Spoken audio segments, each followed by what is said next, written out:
Tuesday morning, Hudson County TV met up with Jersey City Mayor Steve Fulop to talk about the closures of the PATH station at Exchange Place, which goes over to the World Trade Center in New York City.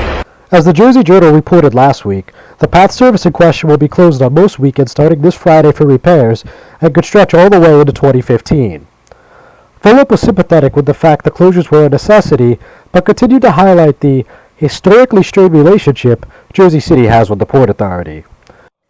They're doing safety work. Obviously, it's a major inconvenience, and obviously it's a major problem, but it's work that has to be done for safety issues, so there's not much choice that we can have. Jersey City has a historically strained relationship with the Port Authority that we're trying to resolve right now. This is indicative of that historical relationship. It's not one of a punitive nature necessarily. It's one where I would view the Port Authority's relationship with us as relative indifference per se. So I wouldn't say it's punitive, it's one of indifference towards all their host communities, unfortunately.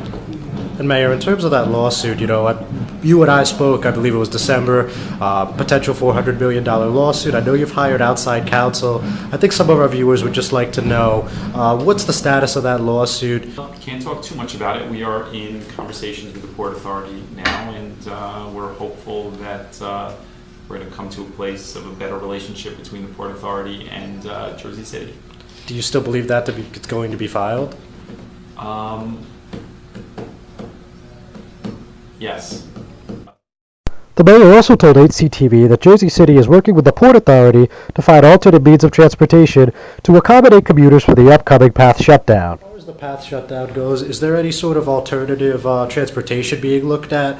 Maybe just like a bus system to go from the Exchange Place World Trade Center for the commuters?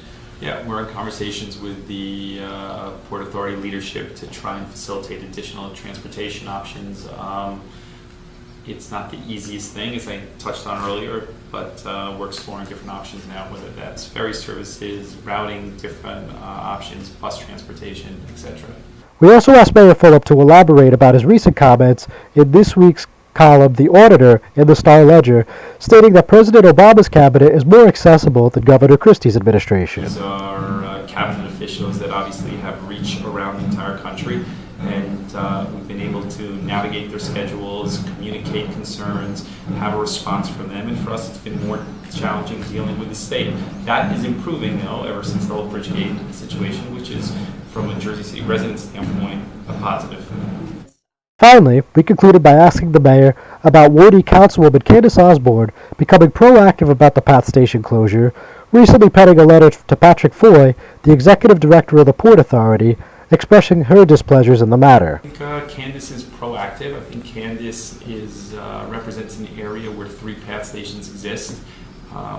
Candace has a lot of her residents that use those PATH stations to go back and forth from the city. I think there's a lot of reasons why she would be kind of leading the charge on that. I'm John Heides, Hudson County TV, Jersey City.